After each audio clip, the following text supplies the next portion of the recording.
There it is. We're going to do this the hard way. See if we can do this without an edit. Scott here, KO4TNL. Guys, I'm going to show you how I did my first POTA, which was just recently. Impromptu, just went out there and got it done. And here's the bag. I carry this bag with me everywhere I go. And just in case, emergency kind of a thing. Because radio is great. HF is much, much better. Alright, so let's get into the bag. Let me reset the camera, and then we'll come back. Okay, hopefully this camera angle gets it done. Really nice carabiner. Don't need that. 6-meter rubber ducky. Really don't need that either. But it's here. So, here's the bag. I'll put a link for it, obviously. Got these little special tags I made. Remove before. I'm really bad about keying up with no wire connected. But, let's get her done. I got a little LiPo4 battery charger or power supply that comes with the Zygo 6100. Charge the internal battery. It'll also charge your external battery. Anyways, I got a 12-volt cart style plug to power the radio or charge the battery. That's fine.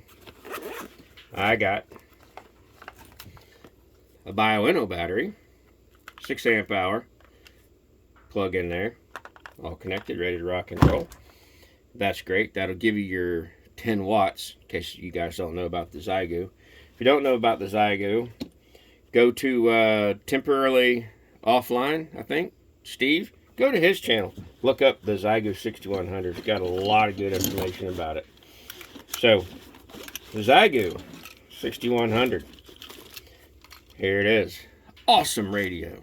Just awesome. Does everything that a radio should do. Well. Okay. Get that out of the way. Like I said, there's other videos on the internet about the radio.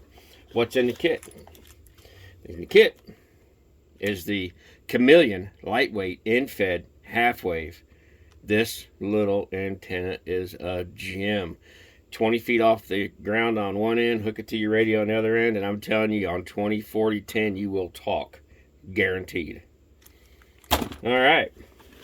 Got a microphone. God knows you need that. Got a little pair of earphones. If you're in a, loud area, you can fire those things up. Good to go with that. Nothing else left in the bag, nothing in there. So here we go on this side. Little patch. You get these made on Amazon. They're relatively inexpensive. I have an AM filter. Get any kind of AM that may be rolling around. Get that out of there. What else is in here? Looks like I got some RF connectors. Get some stuff done. I got a little Night Eyes carabiner rope tensioner thingamajigger. Never used that. I have a piece of paracord. I think it's 25 feet. Now I recently encountered that I really should have bought 50, but I got a nice little 12-ounce throw bag to go with it. So I actually did buy some red 50-foot little nano cord. So that'll make getting your antenna up in the air over a tree limb really easy, or whatever you're throwing it over.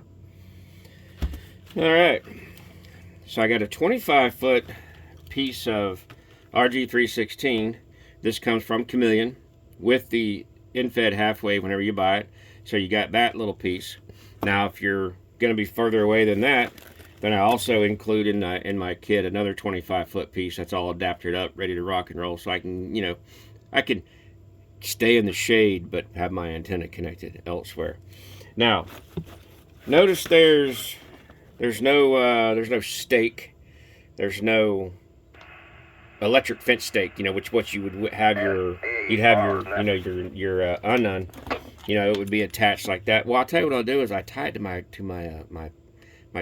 Yeti, my cooler, right? It's all plastic, so that connects it, gets it off the ground, gives me a good SWR all the way around, so I'm happy with that.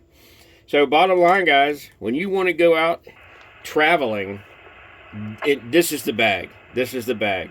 All you need is a tree, and you don't even need a tree. You could have a clump of bushes. You could have a light post. You could have the side of a building. You can have anything to get you some height off the ground. I did an experiment the other day. Literally drug the wire across the ground. I talked Invis 40 meter, and I talked to a guy, and wasn't even close. It was North Carolina. Literally just draped across stuff in my backyard, willy-nilly. The worst application in the world, but it worked. So that's it. This is my Invis setup, my sloper setup. This gets me POTA. And guys, I'm gonna tell you right now, when it's that simple, it's fun. And how do you log it? Pen and paper. Don't get too sophisticated with this. Leave all your digi-rigs at home and your FT8. Just talk phone and get her done. Single sideband. It's the way to go. Thanks for watching. Like and subscribe if you want to. If you don't, do it anyway. Talk to you later.